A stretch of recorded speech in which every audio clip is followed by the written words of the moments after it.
Hey, Dan, happy Wednesday, and welcome to everybody who's joining us. We are so excited to have you here. My first ask is that you put in the chat, Dan, you have to participate, where Okay. you're joining us from. So I am here in Houston, Texas, where it is a steamy 91 degrees, but feels like 115. Dan, Yeah. where are you joining us from today? I am joining from Kansas City, Missouri. And it is, I've had my fill of barbecue recently. It's hot though. Honestly, it's just hot. How hot And though? I don't know. I think uh, I can rival you on this one. here's the deal. I bet you can. All I know is it's not as hot as it was in New Orleans, where I was at just a couple of days ago. It was steamy. Okay, it was steamy in New Orleans. So I don't care what the temperature is here in Kansas City. I just know it's not New Orleans. So it's better than that. Yeah. So true. Yes, it is swampy is a great way to describe New Orleans and Houston too, because we're both Gulf coast cities and states. So you were there at the SHRM, Society for Human Resource Management. I want to hear in the chat, who is a SHRM member or certified by SHRM? Anybody, any HR professionals in the chat? We love you so much. Let's see, we've got, oh yeah, hey Wayne, Houston, Tejas. Yes, it is super, super swampy. We've got Swampy. Spokane, Washington, Chicago. I was just in Chicago recently, where Kim, I hear that it's in the 90 degrees weather there this week, which I don't think Chicagoans, is that how we say that? Chicagoans? I'm not sure. Chicagoans, Chi-Town, Ians. Chi-Town. I don't know. I'm not sure what it is. Yeah, I'm not sure they know what to do with 90-degree weather. Oh, look, we've got a SHRM member, Robin. That's awesome. In Springfield, Missouri, not too far from I Dan. used to live in Springfield. Do you know that? I used to live in Springfield for quite some time. My wife and I, yep. I went to Missouri State. I don't know if that's relevant to whomever's coming from Springfield, but yep, we were there. That's awesome. Well, thank you everybody we know that you could be doing a lot of things on your Wednesday at 12 p.m. Central Time. And we're so glad that you're hanging out with me and Dan. So to introduce us, I've gotten to the pleasure of meeting some of you, but for those of us that have not met, I'm Holly Tate. I'm Senior Vice President of Growth here at Leadr, and people development, you can ask Dan, is my favorite thing to talk about. So yep. I have spent the last about 10 years waking up every day thinking about two things. One, leadership development, and two, how do we build great teams? Which to me, those two things are very closely related. We can't do one without the other. I spent about 9 years at an executive search and staffing company before I joined the team here at Leadr, where I've been for, goodness, a little over a year and a half, which is just wild. And then Dan Cogswell, my colleague who's joining me today, is our partnerships manager, helps lead part of our team here at Leadr. Dan, would love for you to tell your story, and I'm so glad you're here today. Yeah, so similarly, I feel like I'm a leadership and organizational leadership junkie. It's just something I've always paid attention to. It's some of the threads I've always noticed, regardless of what role I've been in. So whether that was in construction or in operations or in helping lead some faith-based nonprofits in a church, wherever I've been, I've just noticed how important and impactful leadership is. And so I actually was utilizing Leadr. I first customer is what I hear, but we believe so much in the idea that regardless of what your role was, it was really important that you saw people, that you developed them, and that you helped them get to that next level. And so eventually came on board here at Leadr, and I'll get to help be part of developing 1 million leaders through the tool. So that's awesome. Well, yes, I remember when you came to one of our all hands meetings and as a customer and shared your story and just the difference that Leadr had made in your own life as a leader and for your team. And now that we get to work alongside each other, is just so fun. It's so powerful that you get to speak not only as a Leadr employee, but also as a customer, which is really cool. Yeah. All right, Dan, we've got a lot to cover today. So, but my first order of assignment to our viewers today is to answer this question. And when I say answer this question, I really want you to take a minute. I'm going to pause and take a minute for you to write this down, jot it down on your Apple Notes, your notepad, or if you're a Leadr customer, would love for you to pop this in your notes in Leadr. What could you accomplish if every single person on your team was both engaged and growing? So if some of you are bold enough to put that in the chat, Chris Comstock, we're so glad you're here. Let us know, what could you accomplish if every single person on your team was engaged and growing? So for me personally, I'll go first. I'll be vulnerable. So for my team, I've got, there are 5 of us on our marketing team here at Leadr. And for every single person on my marketing team was engaged and growing, not only would we be able to accomplish our mission of developing 1 million leaders here at Leadr, but my team would also love their job and thrive. So personally, as a leader, that's what it means for me, that we're not just getting a bunch of stuff done, because I've learned that lesson. I'll share that in a minute. But my team is also loving their job and thriving because they're engaged and growing in their own role. So Dan, what would that mean for you and your team here at Leadr if every single person was engaged and growing? Yeah, great question. My initial response to that question is anything. I feel like, seriously, like, what can we accomplish if every single person was engaged and growing? My initial response is anything. There's literally nothing that could stand in our way, because we'd all be connected, we'd all be aligned, we'd all be growing and working together in ways that are significant and meaningful. And there's almost this assumption that there would be a lot of trust and rapport if you had people that were fully engaged and growing, which is just a great environment to accomplish really significant things. That's so true. Well, I hope you've written that down and that you have it somewhere, because what I want you to do is come back to this at the very end of the webinar. We're going to come back to this, and hopefully you've got a clear pathway for how to accomplish that. Oh, this is awesome. Robin, Wayne, Allison. Allison says, we could help people confidently step into what is next for them. They would feel supported and cared for, as well as trained and empowered. I love, Kurt says, retire. That's so good. Sandra says, we could actually retain employees and prevent them from being overly stressed and quitting. A happy work environment. We're going to unpack that a little bit together, Sandra. You are not alone in that pain that you're feeling. Oh, hey, Daniel, that's right. Meeting your goals and have more capacity for creative projects. That's so true. All right, well, let's dive in. Here's what we're going to cover today. So first, I'm going to talk about this leadership tension that I have experienced. I know Dan has experienced. And I'm going to share a quick story about a real-time example of my own leadership lesson in that. Then we're going to dive into the employee engagement problem. Why is this so hard? But then I'm going to give you a solution to that, which is the 5 foundations. And then how do we actually measure the 5 foundations? How do we measure our improvement on employee engagement? Employee engagement can feel like this big, intangible goal that we don't really know what to do next. And so by the end of this webinar, you're going to have 4 measurable steps for how to actually measure employee engagement.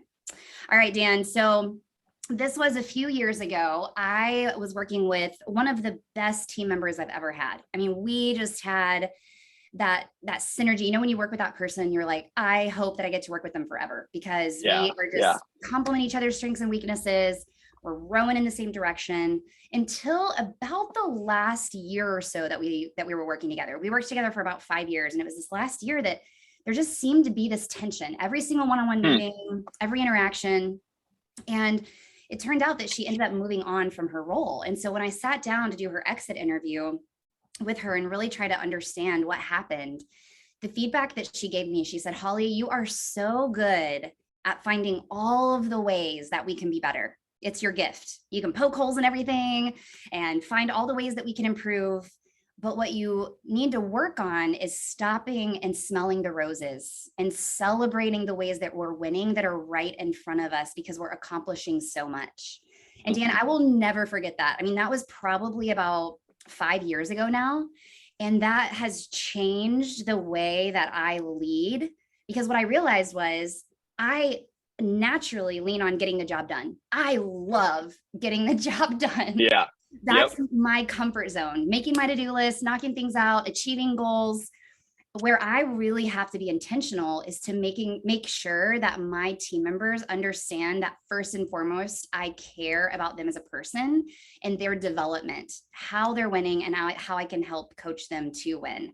And so again, that happened 5 years ago, but I think about that in almost every one-on-one meeting that I have with my team now, to make sure that I'm not just focused on getting the job done, but I'm taking a minute, pause, and that first and foremost, that their care and development is the most important thing. And so that's been a journey for me. Dan, I would love to hear Yeah. from you and anybody. I know Jessica's already like, I can relate to that.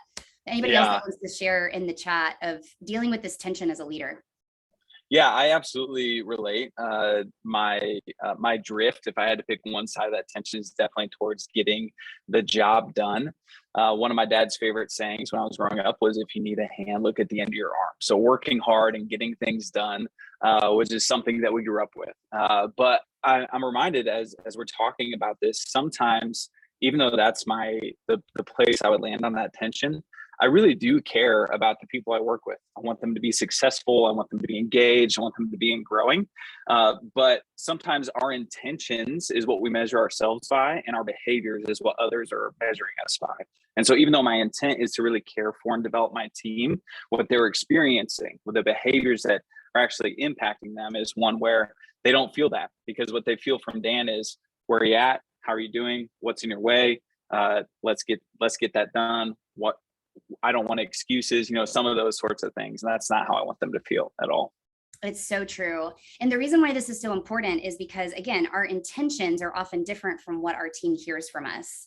And that's what the data tells us. Because, I mean, this was a Gallup stat from 2019. So this is pre-COVID, that 85% of our team is not engaged in the workplace. So this means that they're clocking in, they're clocking out, they're only giving, 50% of their effort. And so if you think about your team right now, think about 10 people on your team. The data tells us that 8.5 of those team members are disengaged. And if you look further in this study, it's really interesting, Dan. It's 70% of the variance of an employee's engagement has to do with their relationship with their manager. And that goes back to my story that I just told. What I learned from that team member is our relationship for that last year had a lot of tension. And so I was the direct impact of her deciding to leave her role. And she was disengaged for about that last year of her time on our team. And so this is the hard stat that we as leaders have to face and realize that this is a problem. And so now what do we do about it? And so as we were starting Leadr, Dan, we did tons of interviews because this was our own pain, that we've experienced in building teams, but we were like, surely we're not the only ones. So we went out and did tons of interviews with leaders of all different shapes and sizes and different types of organizations. And these were the 6 problems that surfaced. These were the loudest out of all of the interviews that we did. These were the problems that rose to the surface that stood in the way of our employees being engaged. And so what I would love to hear from you in the chat, which one of these is loudest for you? There's no right or wrong here. We see all of these with the organizations that we work with.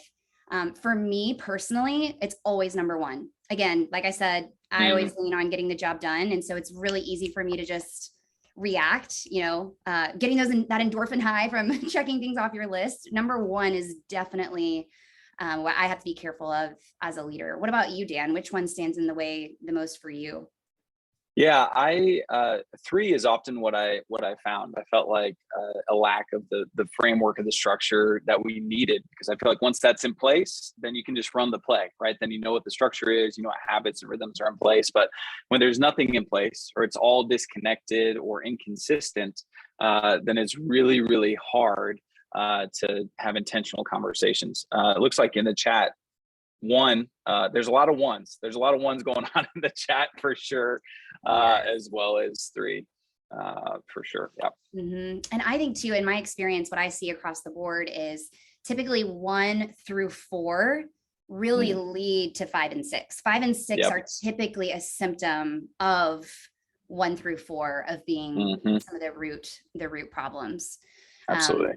So y'all are, as you can see in the chat, you're not alone. Everyone is feeling the tension of these 6 problems. But this was powerful for me, Dan, when I saw this data, when we actually look at what does this cost us? So it's one thing to look and say, oh yeah, inconsistent issues. Yeah, we should work on that. Or like tyranny of the urgent. Yeah, I should really be better at planning.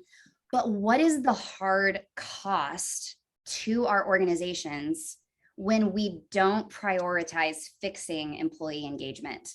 And so LinkedIn did this study for every $10,000 worth of payroll, which I know a lot of people on our webinar today are thinking about, okay, yeah, typically our payroll is anywhere from 30 to 60% of our total budget, depending on your organization. Yep.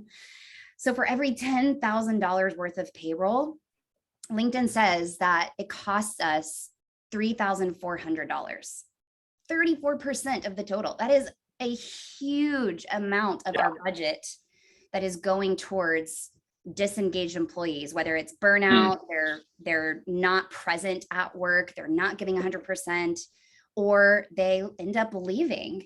It's a huge cost center to us if we don't take time to really fix this problem of employee engagement. So Dan, anything that with all of the different customers that you work with at Leadr that you're seeing or want to add to this stat?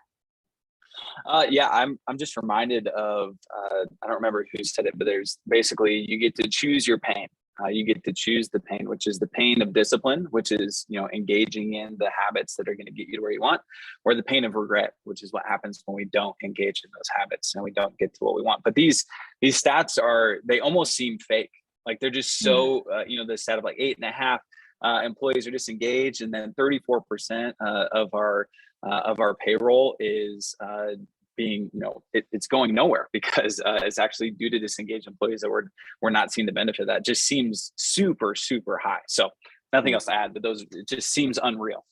Yeah, it is. And we're going to dive into some more stats about the Great Resignation that makes it even more alarming for sure. So the other thing too, Dan, that I think compounds all of this and makes employee engagement even harder to measure is that most of us are using tons of disconnected tools. So I might be using, SurveyMonkey and my Apple Notes, and you, Dan, might be using Evernote and a legal pad to track your relationships with your meetings. We see this with a lot of the organizations that we work with at Leadr. It's not that they're not doing the right thing. It's that it's just all over the place. And so without us being able to measure the results of the activities that we're doing, I was just talking to a large organization, got about 200 full-time employees yesterday, actually. And we were having a conversation around this where she said, we've got all these tools. They probably had about 6 different tools in their tool belt, from a survey tool to a meetings tool to a project management tool. She said, my team is saying, it's not that this activity is bad. I just can't see the results of me doing all of these things. And so for her leading the team, that was really alarming because she needed their buy-in in order to really be able to see, okay, what is working and what's not with employee engagement. So, right. Yeah. What would you add to that, Dan? Well, I was just going to say it just further exemplifies that depending upon what leader or manager you're working with totally impacts your experience, right? Of what it feels like to engage on your team, what it feels like to go to work, how engaged you are in that work. And so if it's inconsistent in how those things are being handled, then as executives or as managers who are trying to help the organization move forward in a meaningful way towards the mission and the goal that we're aiming at, it can be exceptionally challenging. And it really only compounds the problem. That's so true. So I know you're probably sitting there going, okay, Holly, you're telling me about the problem. Now, how do I fix it? That would be what I would be asking too.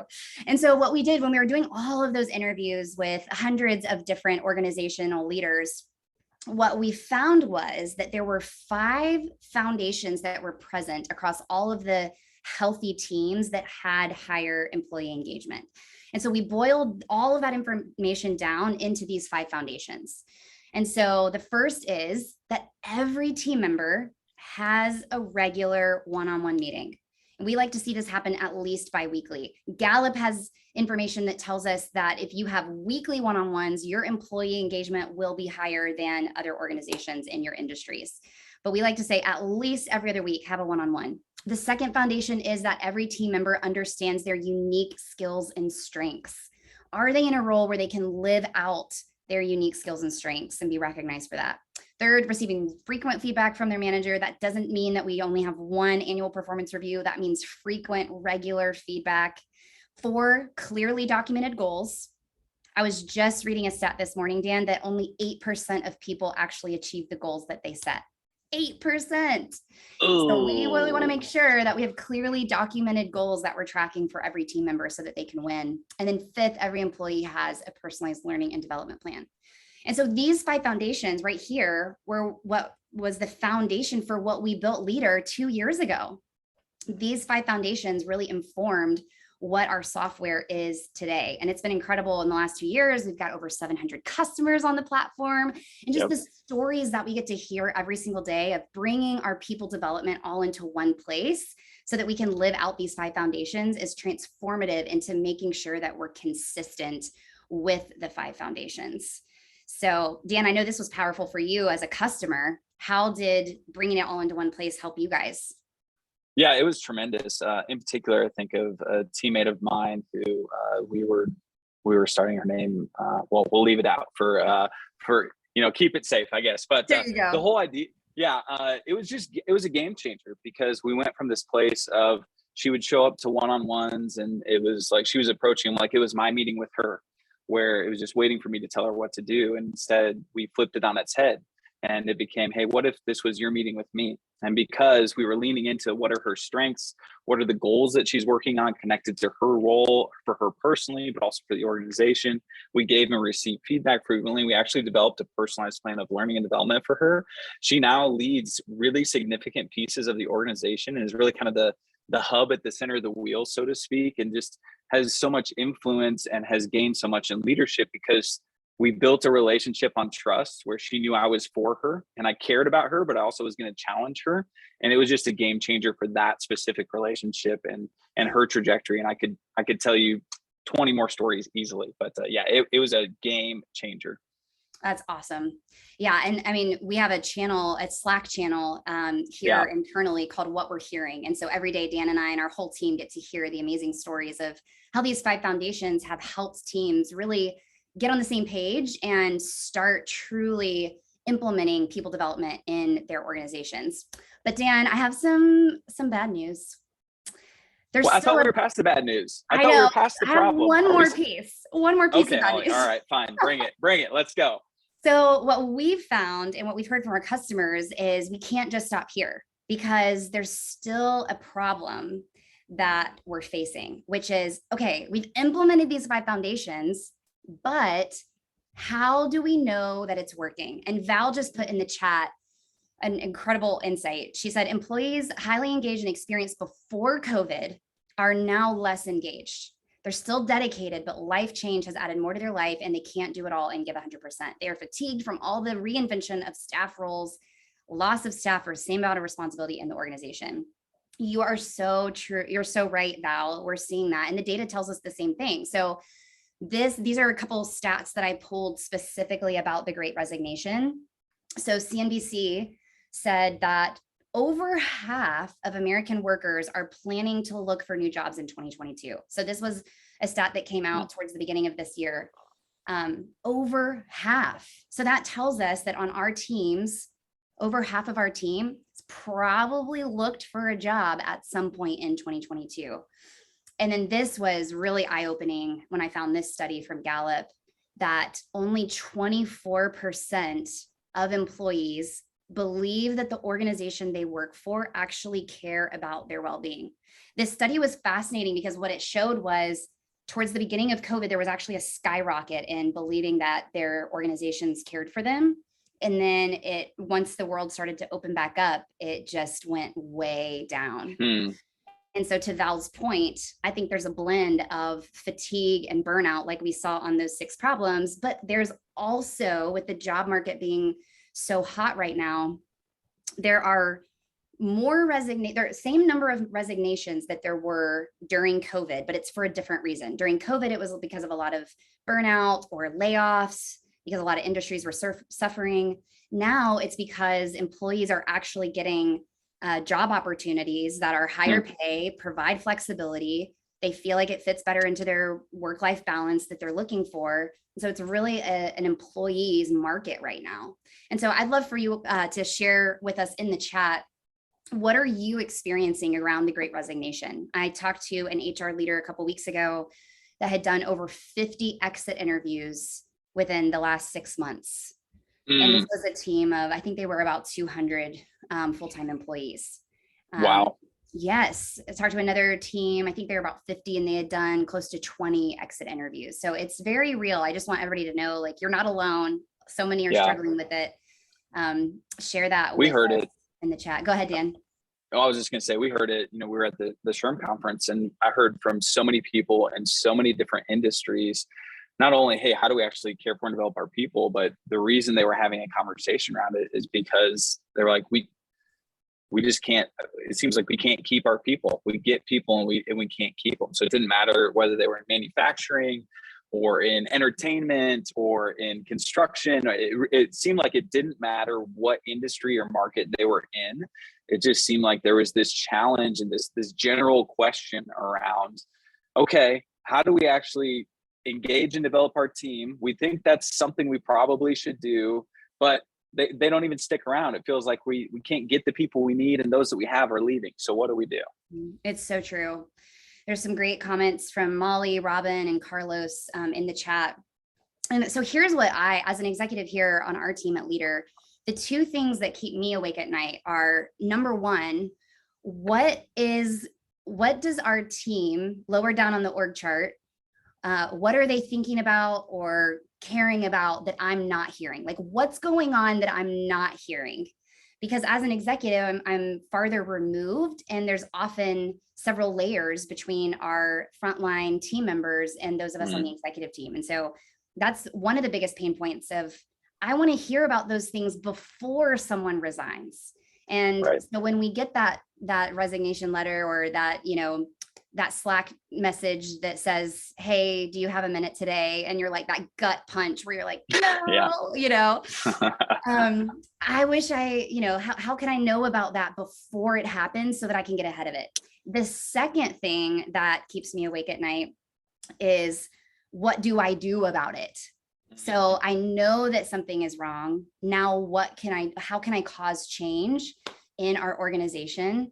Where sometimes that can feel daunting. I don't know if anybody on the webinar can relate to that, but those are the two things that really keep me awake at night, of what's going on that I don't know about. And then the things that I do know about, what do I do to try to fix those things before it's too late? Right. And so that's what we heard from, not only our customers that we work with, but also looking at a lot of the studies that are happening right now with, Gallup and Pew Research and Barna.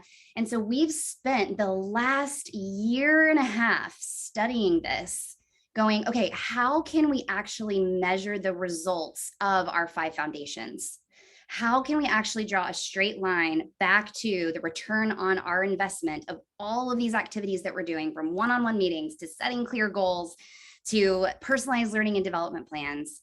And what we found over the last year and a half are 4 measurable steps that every organization can take in order to see their employee engagement and find that ROI on their people development efforts. And so those 4 things are right here: maximization, clarity, rapport, and ENPS, which ENPS stands for Employee Net Promoter Score. And so let's walk through each of these, Dan. So maximization, essentially what this means is, am I performing at my best? Do I have the tools and resources and coaching that I need to be the maximum person that I can be and perform my best work in my role? When maximization is not prioritized in an organization, that's where we see a lot of employee disengagement. The second one is clarity. Do I know what winning looks like? Everybody wants to win. I know we've got 3s on the Enneagram, 8s on the Enneagrams on this call, would love to win. But the reality is that everybody wants to win. But it's up to us as the leaders to make sure we're providing that clarity for what it looks like to win. And then the third one is rapport, which essentially is, do I trust my leader and my teammates? Do I trust our executive team? Do I trust my manager? Do I trust my teammates that I work alongside every single day? And then that last one, Employee Net Promoter Score, is a simple question. This originally came from Net Promoter Score, which a lot of companies or organizations use to send out to their clients or customers, which is, would you recommend a friend to use XYZ, whether it's Leadr or, whatever it might be. But this is internally your employee net promoter score, which is, would I recommend a friend to work here?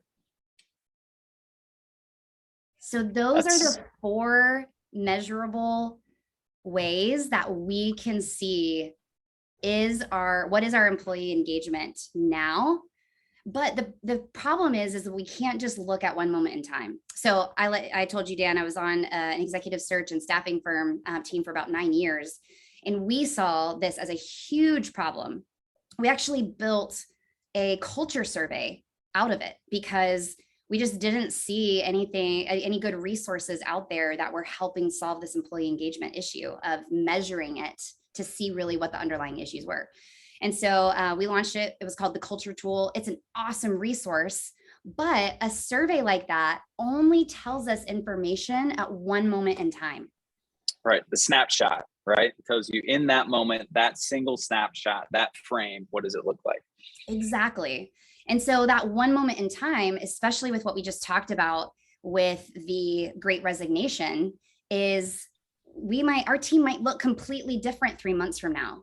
And so if we're making decisions based on a survey that was sent out to our whole team 3 months, 6 months, 9 months ago, and it takes us that long to make change and see results and take practical action steps, then it's too late. We're really not going to be able to see the needle move in employee engagement until our whole team turns over. And then at that point, we just got to take the whole survey again.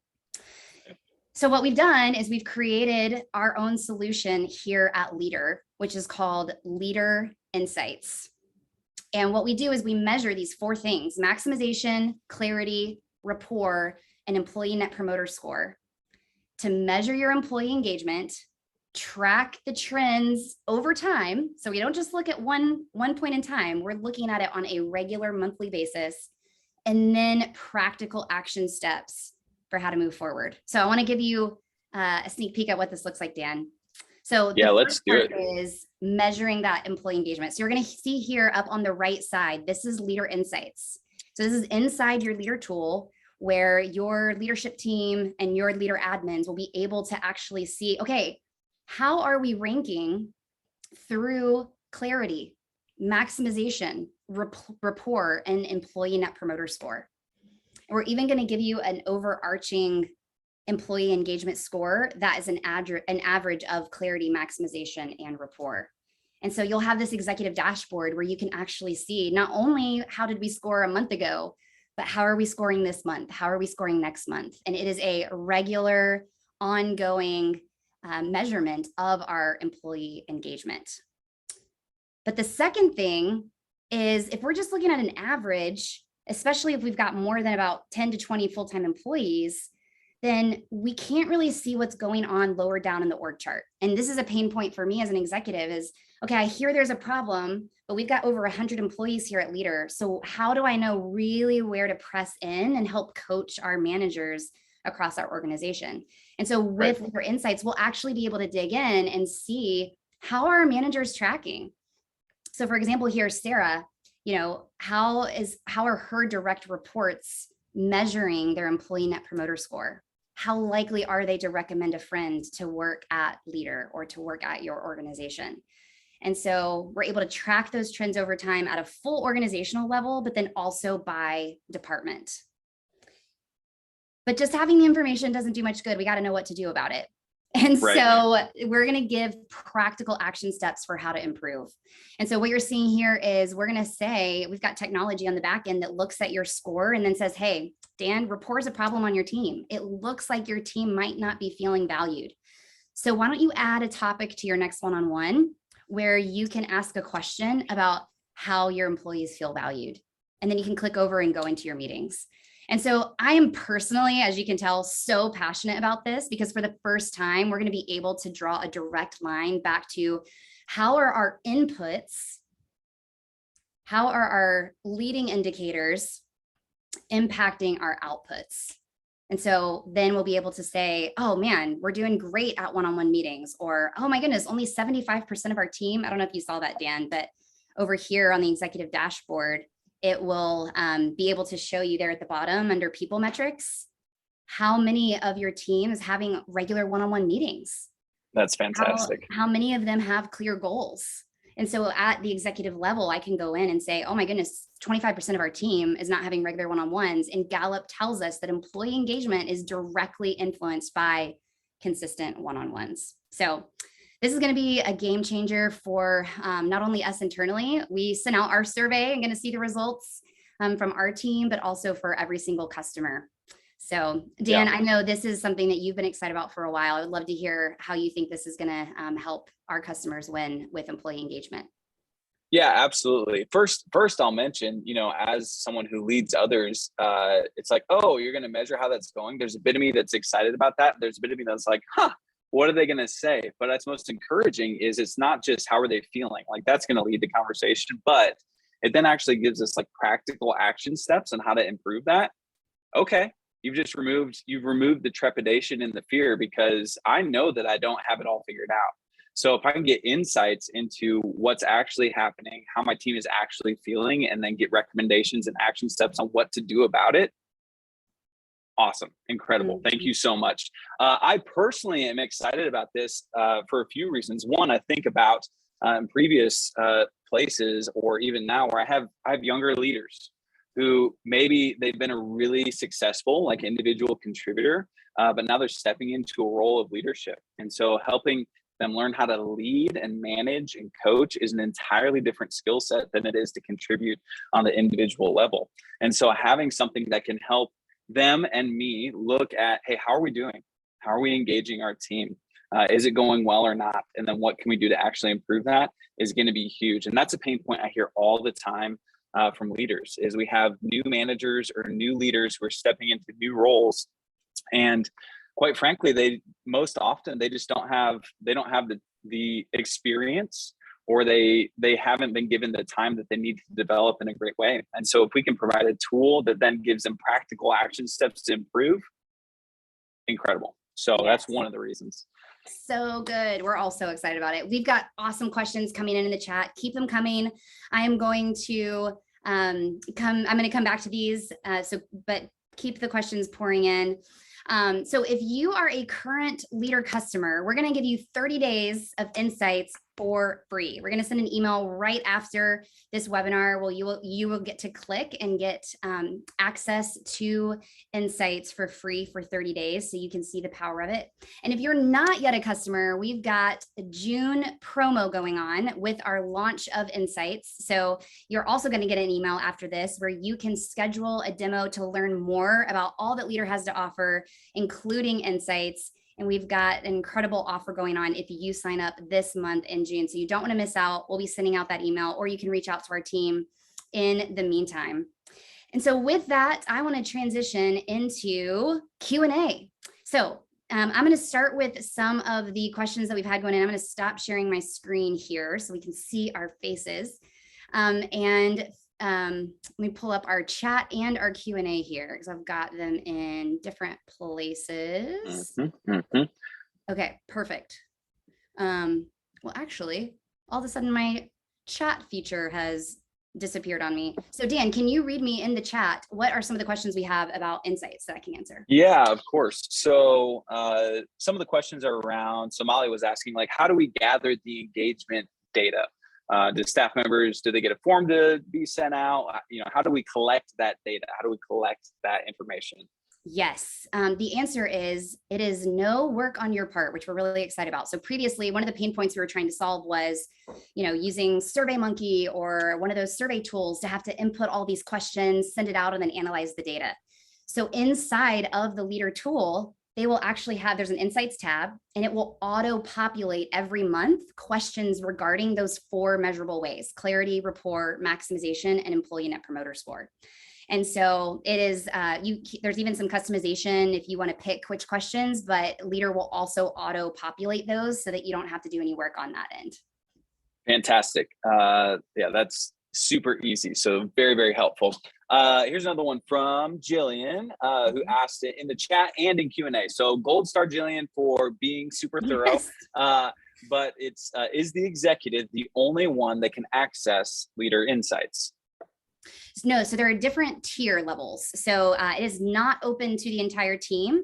It is for leaders that you designate based on their privileges within Leadr. And so our team will be able to walk you through those different levels of access, because we know this is sensitive data. Definitely don't want every user on your team being able to see all of this data. It's really meant for your leadership team. Yeah, that's great. And that's Wayne, you asked a similar question. So if you would like more information around that, please throw it in the chat. We'd love to answer it. Here's an interesting one, Holly. So Okay. Robin asked this. Robin said, how do you handle retaliation against those who provide negative feedback? Can the manager or the executive, if they can see it, can they drill down and actually see the individual who provided the negative feedback? No, so it's confidential. So the manager has to have at least 2 direct reports in order to dial down by department level. Because of that, we don't want an employee, not only because of the fear of retaliation, but also employees are just not going to be truthful if they know that they'll be able to see exactly what Holly said about her manager.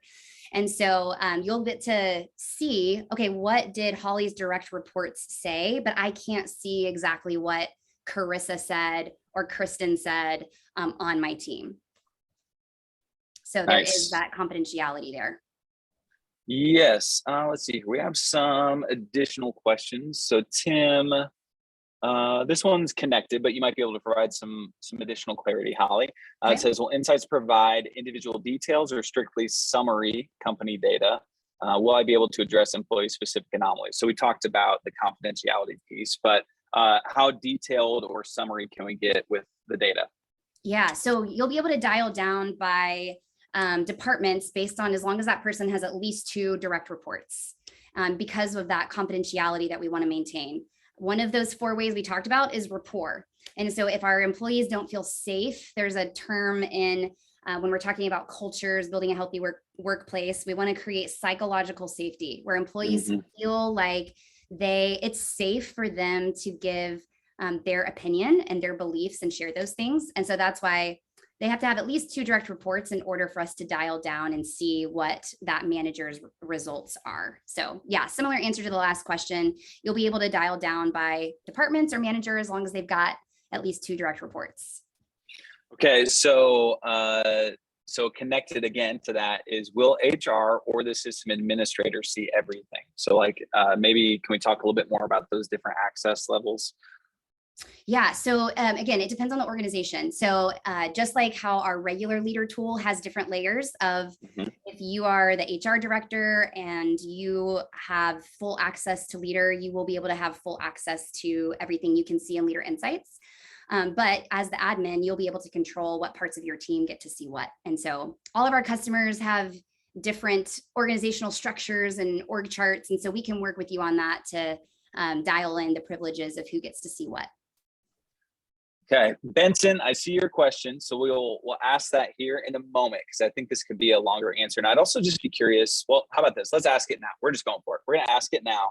I would love to hear Holly's take on it. And then I'd also love to hear from those in the chat what you think about it. But the question is, does Leadr have a standard definition or parameters you've used to discuss burnout?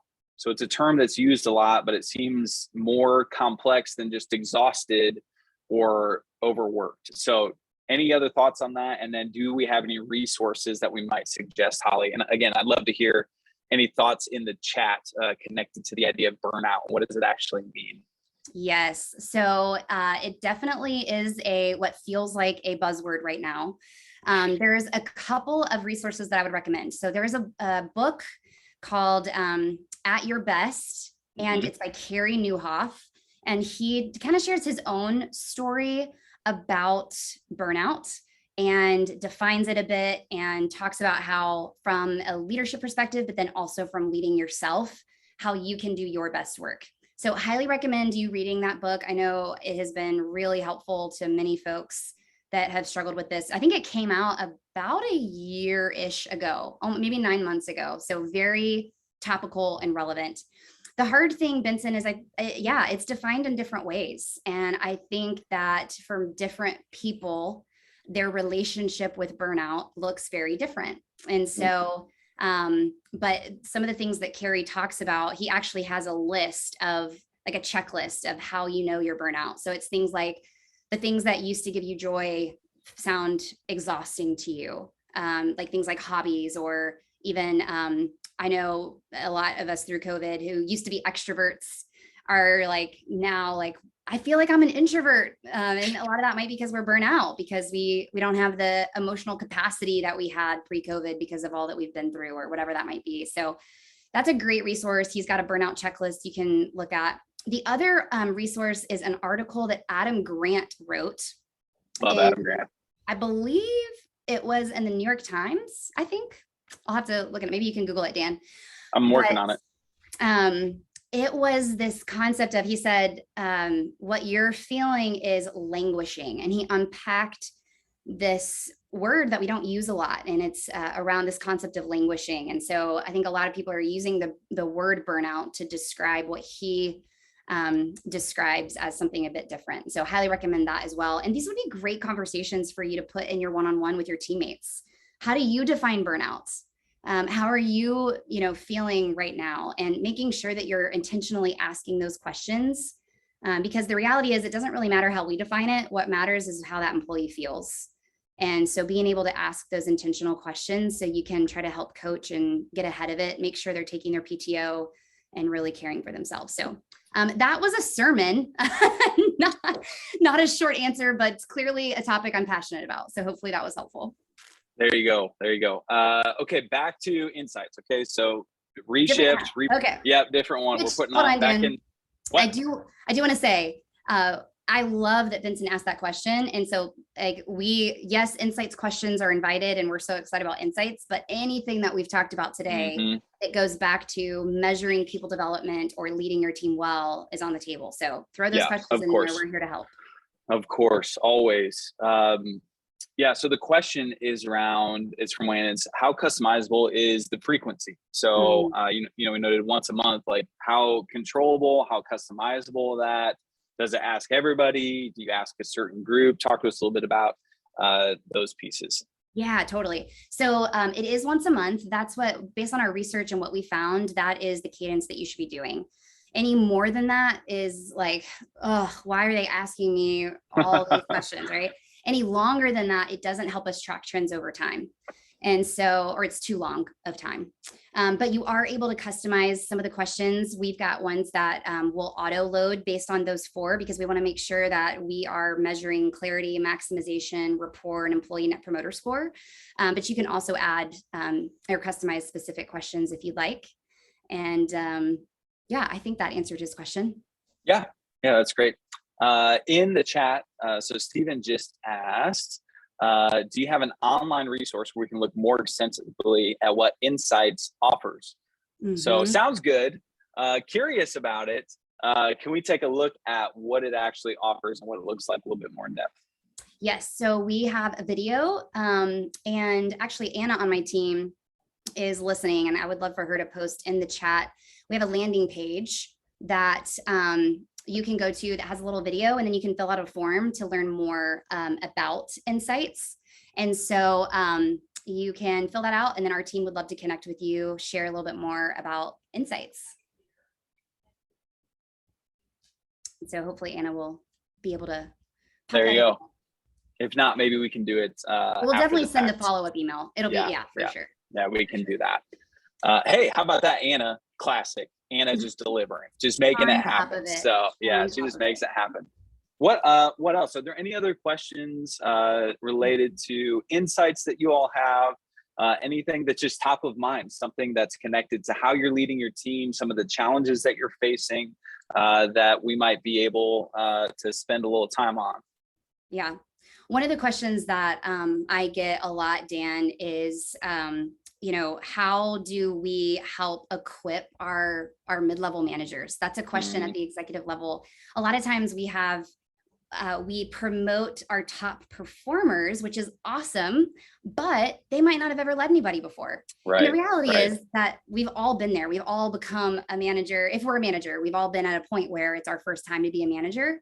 Sure. And so, our mission at Leadr is to develop 1 million leaders. And it's that mid-level manager that gets us up out of bed every day for us to be able to provide them the tools and resources that they need in order to manage that tension well between getting the job done and caring for every person on our team.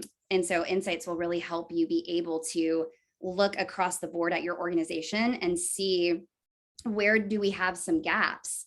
And it's not out of a spirit of like to come down on them. It's out of a spirit of coaching. This is another little soapbox that I get on is creating a healthy culture of feedback is not a culture of criticism. It's a culture of coaching. And so it's our responsibility to make sure that we're creating healthy cultures of feedback and cultures of coaching. But the absence of feedback is just as bad as a toxic culture of feedback. Because if we don't give our mid-level managers that coaching that they need in order to have clarity, remember we talked about clarity, what does it look like to win in my role and to accomplish our mission, then we're doing a disservice to our team. And so that is another reason why I'm just excited about this resource for us to be able to better develop the leaders on our team. Yeah. And I think I'm reminded of a supervisor I worked for, an owner of a company, and they would come up to me and say, "Hey, Dan, are you winning?" And there was times where I knew exactly if I was or not, because I was really clear on what are we doing, where are we going, how are we getting there, all of those things. But when those things aren't clear, when we don't have that clarity, then that question is it can be really fear inducing, because you're like, I don't know, am I? Are you about to tell me if I am or not? What's happening right now? And so it can really raise anxiety and other things if people aren't clear on how we're doing and where we're going, and if they're actually winning or not. So I'm just reminded of that as we're chatting through those things. It's so true, Dan. It is so true. That question, it is very few people that I know that can answer that question of, am I winning, for sure? Yeah.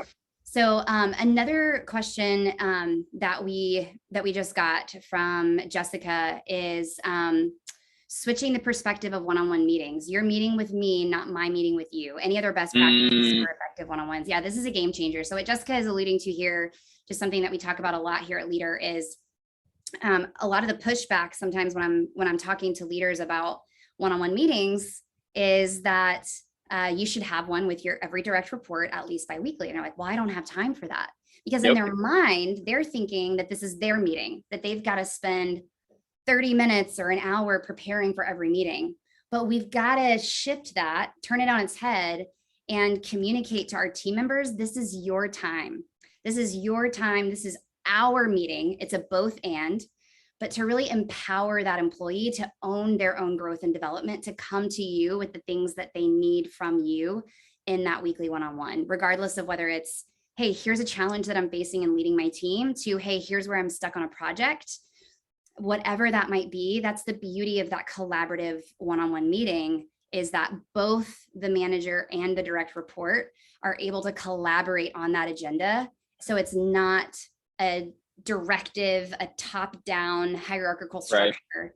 And a lot of the studying I'm doing right now around Generation Z speaks directly to this. So they're a generation that looks to their managers to be empowered. They want to collaborate and not have directives. If I've made that mistake where I've gone to someone on my team that was in that generation and given them directives, and it didn't work very well. And so that would be one piece of advice.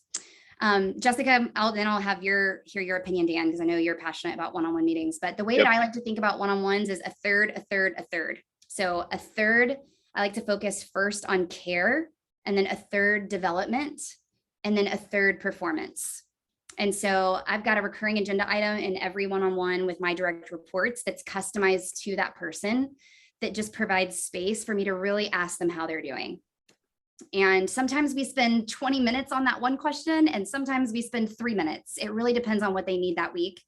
But I'm holding space there for the care of that employee. And then secondly, we talk about development. And so every person on my team is working on some sort of development, whether it's a goal or a coaching cohort that they're going through. And so I provide space there before jumping into performance, which is goals, which I've got front and center in our Leadr tool, or any projects that we're working on that they've added to the agenda where they need my help on. And so that is what I would recommend for kind of an overall best practice of one-on-one. What would you add, Dan? Yeah, it's good. Just to clarify real quick. So the thirds were personal, professional, and developmental, right? Those are the kind of care, development, and performance.